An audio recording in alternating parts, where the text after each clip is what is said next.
สวัสดีครับวันนี้ผมมีบอดี้อีกลำมาแนะนำนะครับเป็นเครื่องบินเทรนเนอร์ปีกบนปีกยาว1เมตร30เซนติเมตรนะครับลำตัวยาว98เซนติเมตรเหมาะสำหรับมือใหม่บินง่ายแน่นอนครับผมส่วนโครงสร้างด้านในนะครับเป็นปีกลิฟทั้งหมดนะครับก็จะขึ้นลิฟด้วยไม้บันซ่า3มิลแล้วก็หุ้มลิฟด้วยไม้บันซ่า 2.5 มิลครับแข็งแรงมากครับจะเล่นเป็นเครื่องบินไฟฟ้าก็ได้หรือเครื่องบินน้ำมันก็ได้นะครับถ้าเป็นเครื่องบินน้ำมันก็ลงเครื่องไซส์25นะครับลำนี้ใช้ Airfoil Clark Y นะครับก็จะบินง่ายหน่อยสำหรับมือใหม่นะครับแล้วก็องศาการยกของแอรอนนะครับค่อนข้างจะเยอะเลยนะครับนี่ครับแอรอนมีขนาด2นิ้วนะครับความกว้าง2นิ้วนะครับสำหรับแก้อาการโดยเฉพาะเลยแอรอนหนาขนาดนี้ไม่ต้องห่วงเรื่องการแก้อาการเลยครับ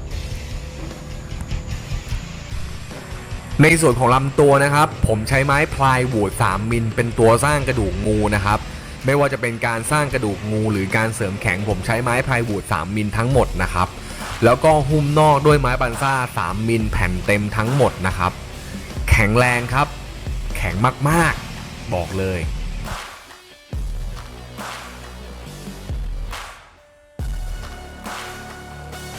แล้วก็ในส่วนของ Elevator แล้วก็ Ladder นะครับผมใช้ไม้ 2.5 มิลสร้างนะครับโดยการประกบกัน2แผ่นวางสลับลายไม้กันนะครับจะแข็งแรงกว่าส่วนลวดคันชักนะครับก็จะเก็บด้านในเลยนะครับจะออกมาที่รูนี้ครับเป็นรูของฟุตลอดนะครับก็จะยิงลวดคันชักมาจากข้างในตัวลำเลย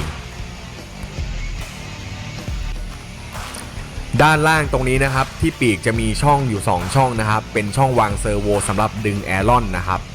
ลำนี้ก็เหมือนเดิมครับใช้เซอร์โวฝั่งละตัวในการดึงแอรอนนะครับ